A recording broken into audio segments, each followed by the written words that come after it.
Vox Novus, the new voice. Vox Novus, the new dimension. Vox Novus, thought and movement leaders who will share from their experience and offer tools to help us navigate our rapidly changing world. My name is Victor Fuhrman. Welcome to Vox Novus, the new voice. Are spirituality and sexuality mutually exclusive? Both are our birthright as human beings. Both are also fraught with mixed messages that may have left us with a sense of shame, guilt, or fear rather than celebration. My guests this week on Vox Novus, Vic Compher and Rodney Whittenberg, have created a documentary film that addresses these important questions. Vic Compher is a filmmaker, licensed clinical social worker, workshop trainer, and author. His most recent film, in collaboration with Rodney, is Portraits of Professional Caregivers, Their Passion, Their Pain, which addresses secondary trauma and staff resiliency. The film has been broadcast widely on American public television, screened at many public and professional venues around the country, including various national and regional conferences and many workshops. Rodney Whittenberg is an Emmy Award-winning modern Renaissance man. His interests and professional endeavors are broad-ranging, from full-length film production to music composition. He is fascinated by discovering what makes things tick and how to creatively intersect with them, whether it is the inner vision of his clients or new ways to use the latest technical advances. They join me this week to discuss their film, Angels and Saints, Eros and Awe. Please join me in welcoming to Vox Novus, Vic Compher and Rodney Whittenberg. Good evening, gentlemen. Good evening. Hey, hello. Thank you for having us here. And thank you so much for joining me and sharing this information about your film and all the work that you do together. Gentlemen, let's start with your respective paths and how they led to you working together. Well, in my own case, I come from a social work background. And even before that, I could say part of my background is from a traditional religious background. I grew up in a Presbyterian family where my father was a minister. And I went through a period of belief, but also then of rejection of much of the teachings and indoctrination, a lot of discomfort, a lot of personal growth, making a circle back, however, as I matured to a, I believe, more reasoned and informed and meaningful kind of spirituality. At the same time, I was developing as a social worker and a therapist. And I guess as I entered my fifth decade of life, although I had done a fair amount of writing, kind of academic type of writing, and writing that also included narrative and storytelling, I felt like I wanted to launch into something new. And so I moved into filmmaking instinctively, partly because I'm a very visual individual. And I wanted to be able to share stories and meaningful insights in a form different or beyond writing about them, which is what I had been doing before.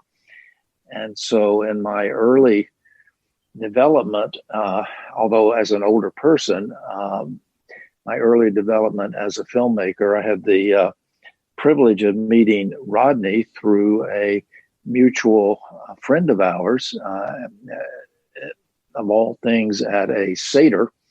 Our Jewish friend was celebrating Passover, invited us both, and we were seated next to each other, and that was a number of years ago, and we've been working closely since then where our paths converged. And Rodney? Yeah, my journey starts as a little kid. From the time as long as I can remember, I've been in love with music and then film, and pretty much obsessed with both, along with technology. And there was always the spiritual element. I was raised Catholic. I remember in in fifth grade, at fourth and fifth grade in particular, I was at lunchtime. I would hold little sessions for anyone who was troubled or had questions, and I would basically counsel them. And I don't know how the teachers let me get away with having a Bible in public school, but I did, and I would bring it out and minister to anyone who was in my fifth grade class who was not feeling all that good. And in fourth grade, when I did my 1 year at Catholic school, I would get sent to the office all the time because I kept questioning things. One of my favorite questions, and it falls right in line with Easter having passed, I would always say, or not always say, I said it once, and he said, so Jesus rose on the third day. Yes, Mr. Whittenberg. Yeah. And the first person he went to was Mary, right? Yeah. And he said, go forth and tell them I've risen, spread the word. Yeah. So how come she's not an apostle? Down to the office. That's the question that seems to make sense. So by the time I was 12, I mean, there was I was thinking I wanted to be a priest at some point, and somehow rock star seemed more seemed another way I could do the same thing, meaning that if I had a large group of people following me and I was on stage, I could minister to them all, go out in the yard and preach to the animals, because Jesus started the church outside on a rock. I didn't understand all the opulence of the Christian church. Like, why is there so much wealth in here? I don't understand this. So throughout and I had a group of friends who were all in love with the arts. I mean, that's all we talked about. We had bands, we do shows, we do all that kind of stuff. And when I graduated from high school, I had my one real job working at SEPTA in Pennsylvania, which is their transportation association or company, the public trans. And that was enough for me never to want to work a full-time job again. Sure, I did for about 6 months, and let's just say we ended our relationship when I turned 18 on my 18th birthday. And within a short amount of time, I sold my first jingle and realized that I could make money off of my own creativity, and started down the path. And for the first 10 years, it was I went to college for music, and it was a pretty traditional, I'm going to be in a band, I'm going to be a rock star. And by the time I was 26 or 27, I knew that music and art were powerful, but the idea of being in the music business in the way and what I was learning about it just was not appealing to me. And so I started Melody Vision, and my dream was that one day I would make movies and films and books, and I didn't know what a podcast was, but I had these ideas of audio recordings that I could put on CD that told stories, and just it was this amazing, big, magnificent dream I had of things I was going to do, and I started it in my apartment, and that was 30 years ago. And I also ran a nonprofit that did anti-violence, anti-drug arts education that was run by a woman named Becky Witonsky, and she is the person that introduced Vic and I about 13, 14 years ago, I guess. And that's how Vic and I started our relationship of working together on these wonderful ideas that he comes up with and making them into feature films. Wonderful. Your multiple award-winning collaboration, Portraits of Professional Caregivers, Their Passion, Their Pain, was released in 2017 and depicts the emotional costs experienced by professional care providers and the emotional consequences of professional public service. When you made this film, no one could have anticipated the dramatic and life-altering events of 2020. Please share with our listeners the story told by the film and your thoughts on how 2020 took it to an unprecedented level. Yeah, that's a wonderful question, Victor. It originates for me out of my experience in working in child protective services for 20 years. And I was a social worker, a supervisor, and an administrator. And there's hardly any other profession that secondary trauma can be much more powerful. And that is to say, the exposure of the helper to the trauma of children in particular, but also of families in general.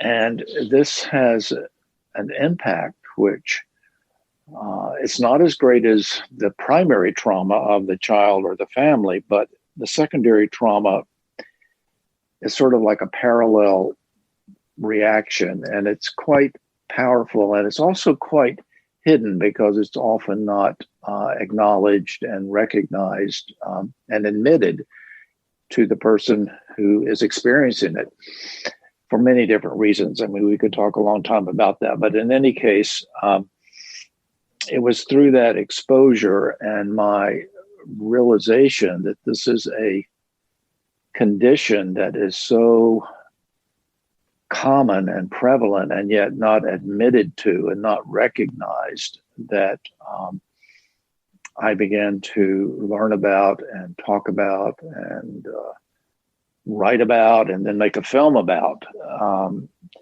secondary trauma, also called compassion fatigue or vicarious trauma. And so it was in that context that I came up with this idea that we really needed to illustrate this for the public as a form of public education.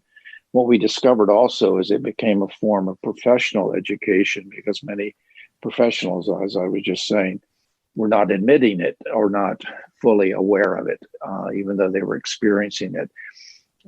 Part of the wonderful influence of Rodney in our collaboration is that he said, well, this phenomenon is not just with child welfare workers and social workers, but this is with firefighters, and this is with police, and this is with all types of helpers. Even we discovered veterinarians and lawyers and people that are exposed day in and day out. So anyhow, we created a film that is a interweaving of the portraits of many of these different kinds of professional helpers.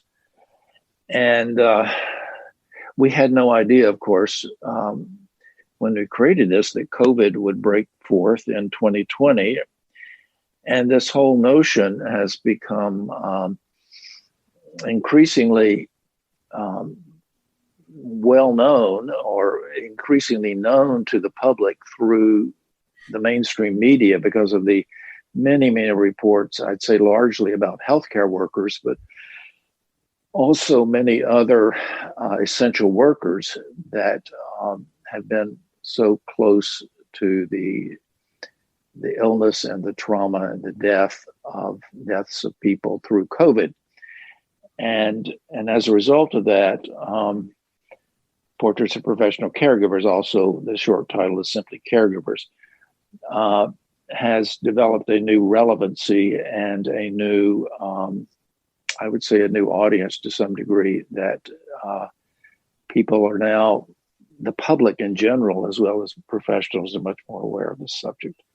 Rodney, your thoughts? It's been amazing too that the film has received not a new life, but renewed interest, or should I say more interest in the film, even though it's run through its paces of going to film festivals and being screened and being on PBS. People are now calling us up for screenings because it is now really become a mainstream term where people understand what secondary trauma is. So much so that, as I was watching the trial today that was on TV, when they were interviewing the police chief from Minneapolis, he actually spent a whole section of his testimony talking about secondary trauma and how important it is to make sure the health of the police officers, the mental health of the police officers is looked after. We had 3 goals in making that film. We wanted to increase awareness with the general public. We wanted to reduce the stigma among all the professions about being able to ask for help and being able to understand or recognize that they are vulnerable and that they need help. And also to see if we could change some policy and actually get written into law that these people who help us would get support. And we've been very, very lucky that all 3 of those things have happened and are in the process of happening. and the city of Philadelphia, where we're located, they've been holding hearings with firefighters and social workers and first responders. And Vic can speak a little bit more to that because he's actually been part of some of those hearings. But it's been pretty amazing and satisfying to know that art can really heal and make a difference in the world. Vic, did you want to add to that? Well, I would just simply add that the city of Philadelphia, that is the council, city council, held public hearings on this topic and decided some months later to draft a resolution to recognize secondary trauma as a occupational hazard, and is in the process of appealing to OSHA. That is at a federal level to recognize secondary trauma as such a hazard.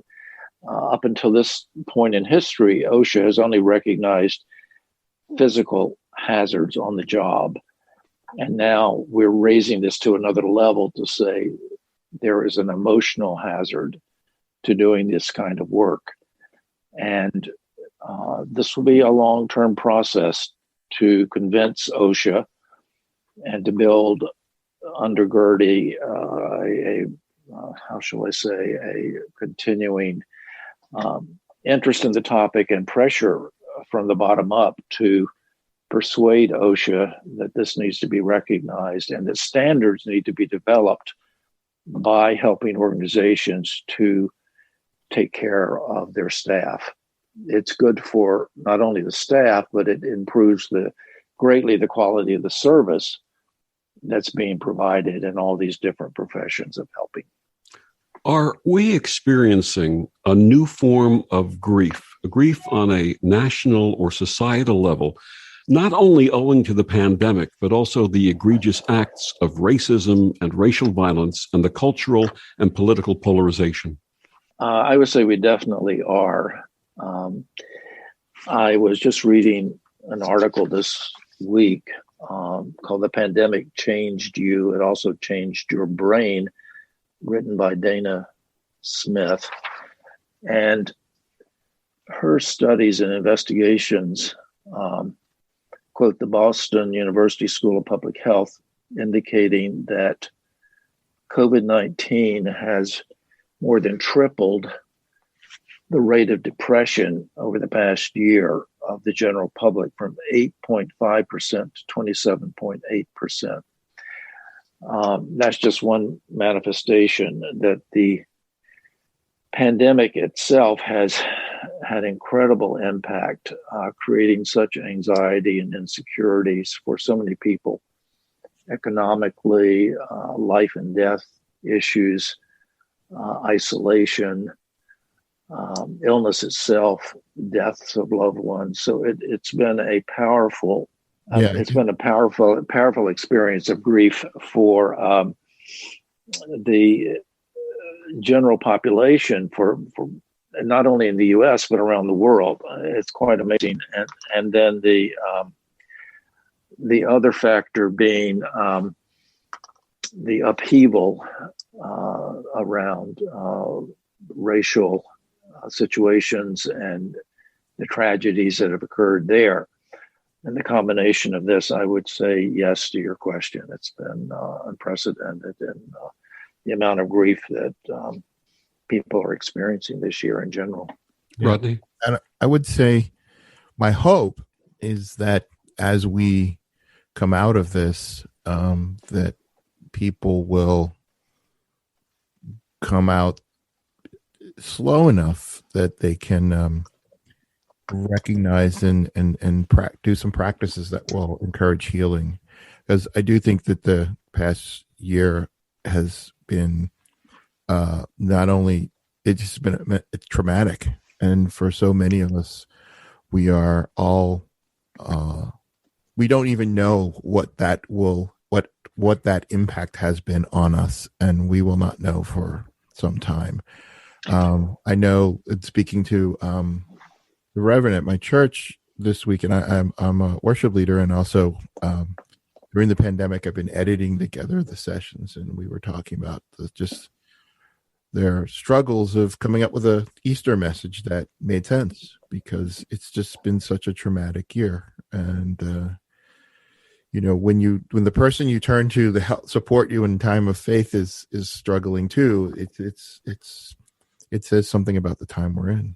Absolutely. But I think what you're saying, Rodney, is also resonating with me, in as much as, while the grief is real, it's also an awakening for many people. And in that sense, there can even be a positive lining to it, shall we say, a positive quality that forces us to, let's say, in the area of racism, it's been a piercing kind of experience for many people, Caucasian in particular, to have to, speaking for myself, having to look more directly and more deeply and more painfully at the grief that has been there for a long time for people of the minority segments of our population, and to recognize these things. And also death and dying, as powerful as it is in the context of the pandemic, it's something that our culture has tended to avoid or gloss over. And as painful as it might be, and is, to look at as directly as we've had to this year, I think there can be a great deal of health, insight, growth, maturing that can come through all this. I'm not advocating this for anyone, but I'm saying it can be a healthy byproduct if we really stop and listen and observe and talk with each other. Absolutely. My guests, Vic Compher and Rodney Whittenberg. They're the creators of a new film called Angels and Saints, Eros and Awe. We're going to be talking about the film in the next segment. Gentlemen, please share your websites and how people can find out more about the film. You can find Caregivers at caregiversfilm.com, or is it .org? Actually, Vic, I'm so bad. It's .com. Yeah, .com. And then Angels and Saints, Eros and Awe.com is the site for that particular film. And my site is melodyvision.com. Yeah, let me say caregiversfilm.com. And our new film that we're going to talk about in the next segment is Angels and Saints - Eros and Awe. That's a long title.com. Angels and Saints - Eros and Awe.com. We will also have an abbreviated URL coming up, which is what is it? ASEA, right? That's always hard to remember. ASEAfilm.com. Wonderful. And we'll be back with more after these words on the OMTimes Radio Network. Free your mind with OMTimes Radio. IOM FM. OMTimes Magazine is one of the leading online content providers of positivity, wellness, and personal empowerment. A philanthropic organization, their net proceeds are funneled to support worldwide charity initiatives via Humanity Healing International. Through their commitment to creating community and providing conscious content, they aspire to uplift humanity on a global scale. OMTimes, co-creating a more conscious lifestyle.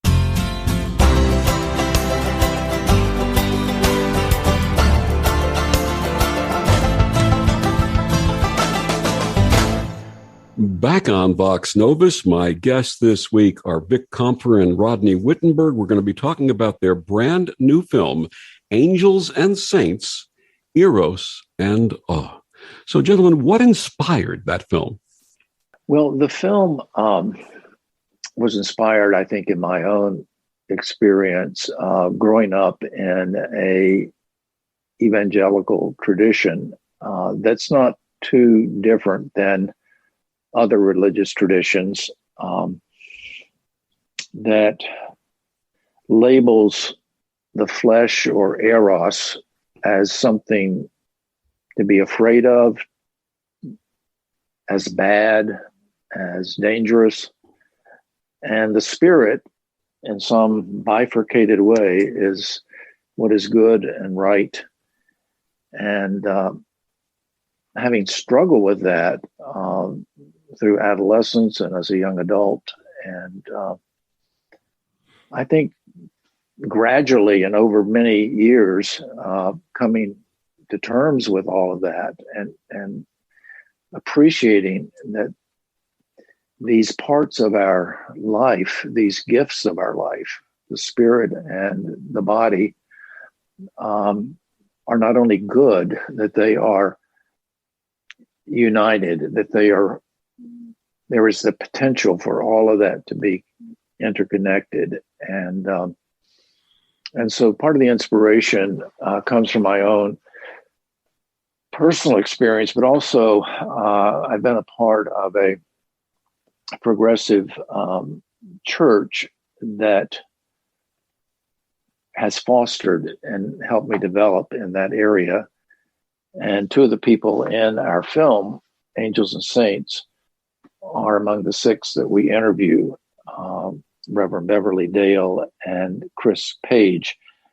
And I have found that there's tremendous insight from the people that have taken risks in these areas to make these connections. And so I felt it was a story that needed to be talked about. I think in filmmaking, my goal has been to bring out to the public those things that are sometimes hidden in full sight. They're right under our noses, but not recognized, whether it's secondary trauma that's very real, but not recognized, or in the case of this film, it's the sexuality that is so corrupted and so confused in our North American culture these days that we need to see how do we bring it all together again. Rodney? Well, as usual, when Vic comes to me with an idea, first of all, I go, yeah, I'm right there with you. This is in line with my spiritual journey, my artistic journey. Yeah, let's do it. And then I always step back going, how does this, I don't know if you mind me saying, I'll reference the 70-something cisgendered white male come up with an idea like this, that we're going to go take this, we're going to take on spirituality and sexuality. Yeah, let's go do it. Come on, let's go. And so, yeah, I was right there with him, and we started similar to as we started Caregivers, we just started having conversations, and I, had some thoughts about what the film would look like and what kind of people we would interview. And we started off with just interviewing 1 or 2 people just to see how it felt and if we felt like there was something there. And that's how we got started on making this film. And how did you gentlemen come up with the title? Well, I came up with it because I love turning things upside down when they need to be. And traditionally, angels and saints are these pious figures that are exclusively in the heavenly realm. And speaking very traditionally here of a kind of notion that they are not connected to their bodies. And the angels and saints that we have are the opposite of that. They are very much in their bodies. They are very grounded. They are very erotic. And they are very spiritual. And so I felt we needed a whole new definition, shall I say, of who are angels and saints. And angels traditionally are messengers. They are messengers with very special things to tell us that are of a sacred nature. And our angels and saints in the film, they're very real people, but they are messengers of things that are not in the mainstream and are not commonly known. They're ahead of most of the rest of us. And so I thought their messages were very important and saintly in the sacred sense of that word. Rodney, what was your reaction to the title? I was, well, my reaction was I wrote a song based on the title. It was right around the time when David Bowie and Prince had passed, and they were, if you will, my angels and saints when I was younger. Being African American and someone, I don't look it now, but when I was younger, I looked androgynous, and that didn't bode well growing up in the suburbs of Philadelphia. So I was a little weirdo outcast, and then being a little science geek, and then, as I said earlier, wanting to hold, reading from the Bible in class. I just didn't fit in. But when I listened to the music of both of them, I felt that they were talking directly to me, and they helped me in a lot of ways, just as, reading the teachings of Jesus and Martin Luther King and Gandhi, which I also did. They were my teachers, and they were, and when Vic said, I said, "Oh, those were my angels and saints." And so I started writing this song that was expressing my feeling about those who deeply inspire me, and the regularness of their inspiration, like that they're just not just ordinary people, but it is ordinary, the everydayness of their practices. And so, like in the opening line is, "They live among us, they look like me and you, but there's something special about them." And I originally said one brown eye and one blue, because David Bowie has two different colors on, right? Mm-hmm. Color eyes, that he got in an accident. So I was making a little reference to him, but it's just, there's something that's little off about some of the people that we look to, who end up being those people who are out there who will take on the fight for the rest of us. And so, I completely was in line with the idea, so much so that it inspired me to write the song, and that's the actual title song for the film.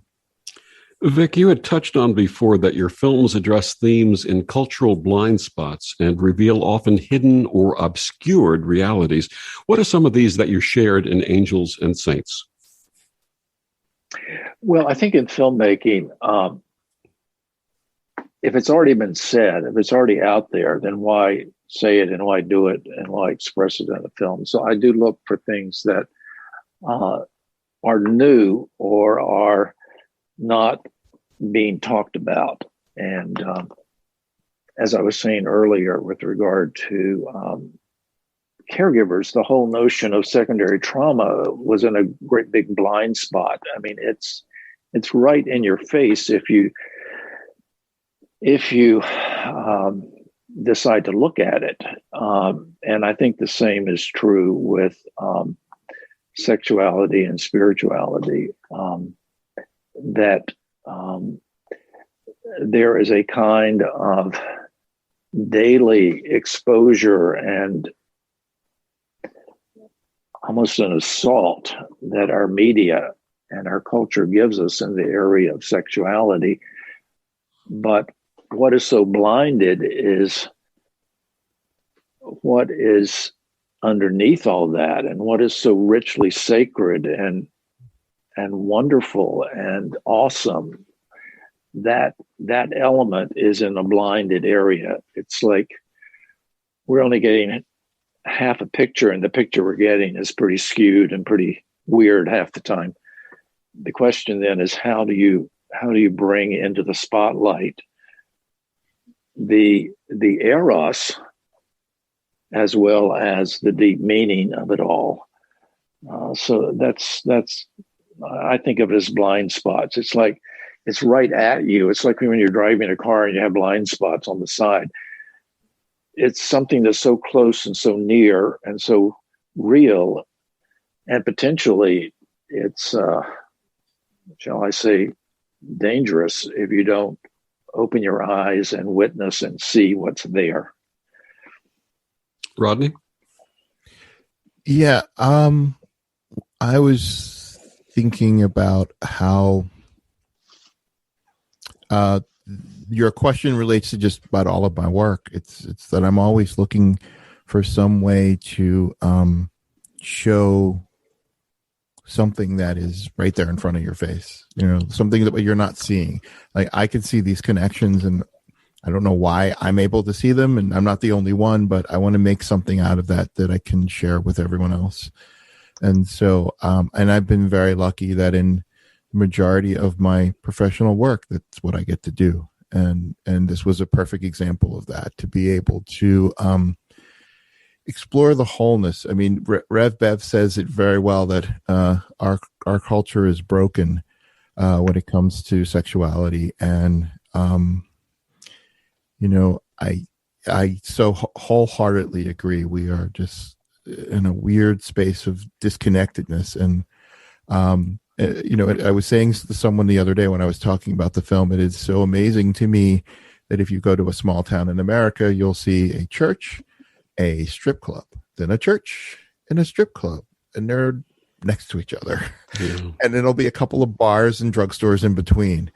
And it just seems like there's this very weird disconnect that, we can go here on Sunday, we go here on Saturday night, and to deal with it all, we go over here. And to the drugstore. Yeah. or the liquor store. Yeah. Or the liquor store. Yeah. When I grew up in the late 1950s and 60s, most of us knew people who called themselves either straight or gay or bisexual. Today, there are personal pronouns used to express preferences and a series of new terms for sexual identity. What does your film reveal about this trend, and are we risking sexual othering based upon these terms? Well, I would want to say in response to that, one of the things that blew my mind as we worked on the film was to learn about the two spirit people in Native American culture, and that Native Americans have 28 terms for gender identity, and it's very ancient, goes back a very long time, and those were the sages in their community. Those were the wise ones, because they were wholeness, and their thinking was that if you can embody both the male and female energy, you are closer to the source. You're closer to God. You're closer to the spirit. And it's such an interesting way of thinking about that versus the Western idea, which was to, throughout what some people call the burning years, which happened in Europe, where those people who exhibited those behaviors or identified were either burned, tortured, killed, ostracized. And so, and in answer to your question, I think we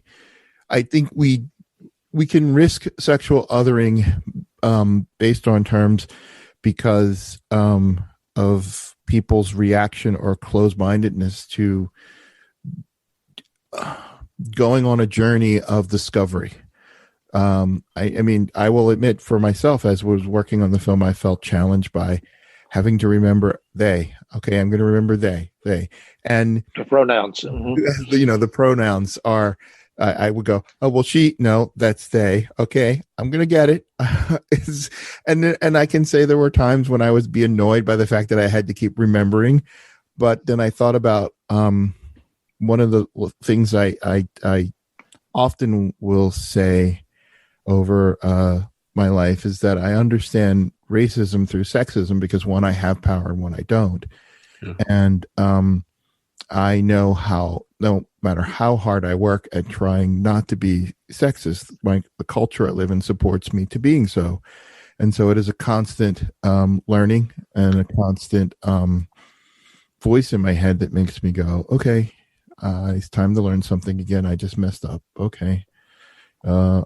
Okay, I see what I did there. Or someone points it out to me, take it in, and as much as difficult it is, learn from it. So that is the challenge that the film sets forth is for people to be open and learn. Vic?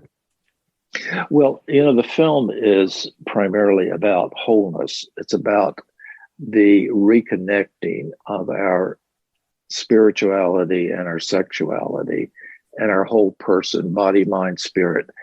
There has been a great deal of polarization, binary polarization. You're either male or you're female, and there's anything that varies from that is considered weird and strange and a problem. We've been culturated from an early age to fit into a box of one kind or another. And one thing that I find so liberating in this film, Angels and Saints, is the way in which all of the spokespersons, angels and saints, we call them, how they are really breaking out of the boxes, including the boxes of LGBTI, all of which they honor and we honor and respect, and we understand that they have important roles to play in terms of recognition and validation and acceptance. But some of our angels don't even want to be fit into those boxes or into those categories. They don't want to be limited really to any kind of category. And two examples briefly are one of the individuals, Chris, who considers their self, they identify using the pronouns they. This individual identifies as otherwise, capital O with a capital W in the middle of a created word, otherwise, or an identity otherwise. Chris wants to be, according to her dialogue in the film, Chris wants to be neither identified as male nor as female, but as something other or inclusive of all of that. And to me, that is really mind expansive. Another individual in the film, Nick, identifies as multi-axial. He says he's not comfortable with the limitation or the linear thinking that is involved in male, bisexual, gay, female. He says, and he identifies gender-wise as male, but he's not comfortable with the term bisexual. He wants to be understood and to express himself as multi-axial, that there are many, many, many dimensions to his being as a human being and to his expressiveness, both in spirit and eros. So I think the film moves into some very new and expansive and fascinating areas. Their film is Angels and Saints, Eros and Awe. Vic Compher and Rodney Whittenberg will be back with more after these words on the OMTimes Radio Network. Humanity Healing International is a small nonprofit with a big dream. Since 2007, HHI has been working tirelessly to bring help to communities with little or no hope. Our projects are not broad mandates, nor are they overnight solutions, but they bring the reassurance that no one is alone and that someone cares. To learn more, please visit humanityhealing.org. Humanity Healing is where your heart is.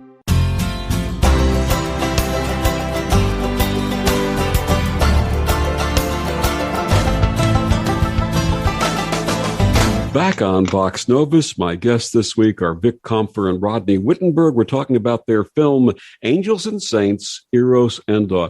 To the point you folks made at the end of the last segment, I had mentioned a story when I was in my mid-30s having a spiritual reawakening, attending a series of New Age gatherings and New Thought gatherings, and hosted by this woman who was well into her 80s at the time. And at the end of one of those evenings, she noticed I was a little uncertain.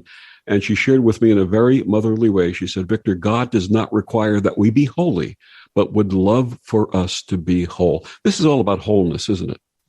Now, this is what the film is about. It's about bringing our whole selves together and accepting our whole selves, embracing our whole selves, and not only in an individualistic sense, but in community and connection with each other, that same kind of mutual acceptance and appreciation. It's a sacred territory. It's a mystical territory. It's an erotic territory. It's a kind of sacred wholeness, shall we say? Yeah, I've always been fascinated by the fact that so much of what is joyous on it as to us as humans has historically also been the things that, particularly in the Orthodox of, Judeo-Christian Muslim faith is forbidden.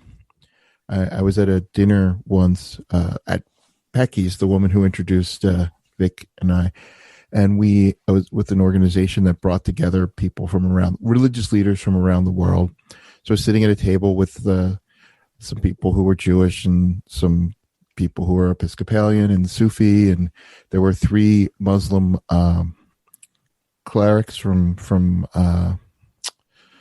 Saudi Arabia, and they at one point proceeded to tell me that I was evil because I played music, and they were not allowed to hear music or play music other than the reading of the Quran. And I thought, and then as we talked about it, we went around the table, and within the Orthodox of every one of those faiths was some form of that in Christianity and in Judaism.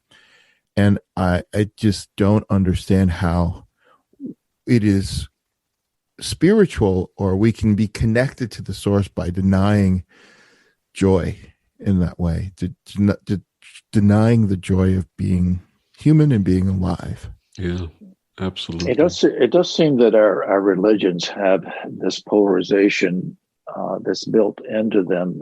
You mentioned the Muslim faith, and you got on the other end of that spectrum, you've got Rumi and Hafiz, who relish pleasure and joy and the sacredness of it all. And in Christianity, you've got the mystics and the deep awareness there of it's a kind of spiritual eroticism in some sense of the word. So there's a lot of variety within the traditions that I think we need to explore and understand better. Yeah, I'm sorry. I was even thinking of some of the early paintings that are depictions of Jesus. A friend of mine did an art exhibit about this. That in the early paintings, Jesus had humanness. He had a sexuality. And what I mean by that is he had genitalia, and then at some point, I think it was probably after the Reformation or something happened, that was all eliminated from paintings. You weren't allowed to show him as the baby Jesus, Jesus. Mm-hmm. Yeah, mm-hmm. Having any kind of humanness and it just, I find it so disturbing that if we're made in God's image, why are we bad? Really, absolutely. You had mentioned Rev Beverly. Tell us a little bit about her. Well, she's an extraordinary ordained pastor, and the Disciples of Christ, I think, is her denomination. And she has, despite a good deal of criticism and turmoil in various parts of the Protestant religion, she has decided to stay in the church as an ordained pastor, as she says in the film, to sabotage it with the radical belief that sex is good, that sex is spiritual, that sex is something to be celebrated, and is a gift of our own human and divine being.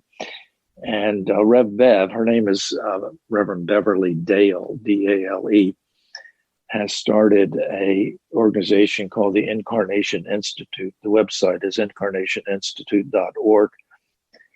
And she trains a lot of progressive clergy people of various denominations to become experts in talking about what we're discussing tonight, and to take that into their practice as clergy people.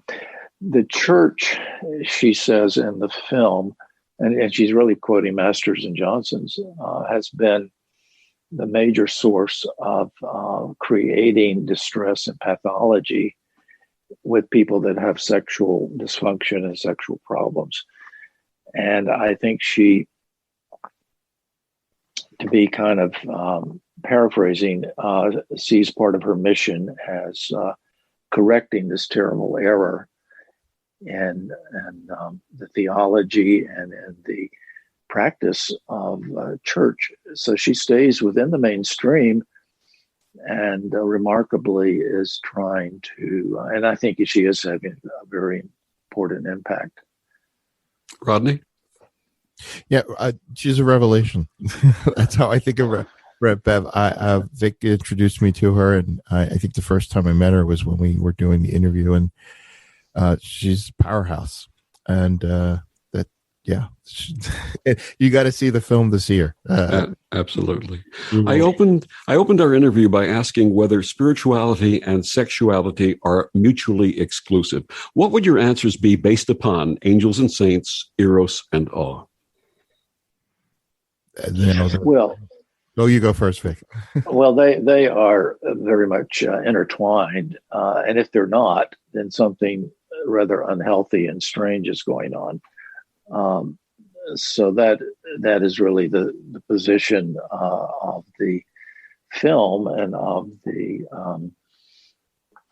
angels, quote unquote angels that speak for us. I think I'd like to also say that what we're talking about is so difficult to put into words and into a film, that we have used a variety of art forms as a way of trying to express the ineffable, that which cannot be contained in words. And we were talking about Rev Bev. Well, she is also an artist. She is a musician and a performer and an actress, and also several of the other people in the film have an artistic element, and in the presentation of this complex and beautiful notion of the integration of sexuality and spirituality, we have used an abundance of music, of art, of wonderful animation, of dancers who depict through movement many of the concepts. So sometimes it takes a variety of methods, artistic forms, to begin to communicate what is both a right brain and a left brain phenomenon. So much of our theology and spiritual teachings is very left brain, very analytical. What we're trying to do is expand in the film the use of the right brain, of the intuitive, of the artistic elements. Rodney? Yeah, and I think that there is just they are not mutually exclusive. They are what makes us whole. Having them together is what when we separate them, we end up with perversion. We end up with disconnectedness. We end up with people who are ill and not well. And so I think that the only way to heal all of those is by bringing it all together and being all of ourselves, being whole. Amen to that. Their film is Angels and Saints, Eros and Awe. Vic Compher and Rodney Whittenberg, please tell our listeners one more time where they can find out about the film and also your personal websites. Well, the easiest way to access information about the film is www.aseafilm.com. ASEA. That stands for Angels, Saints, Eros, Awe. ASEA film, one word, .com. So that would be the best way to find out a lot about the film. It's going to be soon available to be licensed by organizations that want to do screenings. We're also exploring, because we're in a virtual age where people cannot come together in theaters and large live audiences, we're doing virtual screenings. And one of the methodologies is to create a fundraising process for nonprofit organizations that are seeking to raise money for their organizations and to use the film. And that's something we're happy to talk with people about. It's also, we're making it available in classrooms and for workshops. And we will be registering with film festivals in the coming months. And Rodney. Yeah, and so you can also find our other film, Caregivers, or Portraits of Professional Caregivers, at caregiversfilm.com. And my company website is www.melodyvision.com, which there is also lots of information about both films there. Gentlemen, thank you so much for joining us and this amazing work that you do, which we need so desperately today in our society. Thank you. Thank you. It's been a pleasure. Thanks. And thank you for joining us on Vox Novus. I'm Victor, the Voice Fuhrman. Have a wonderful week.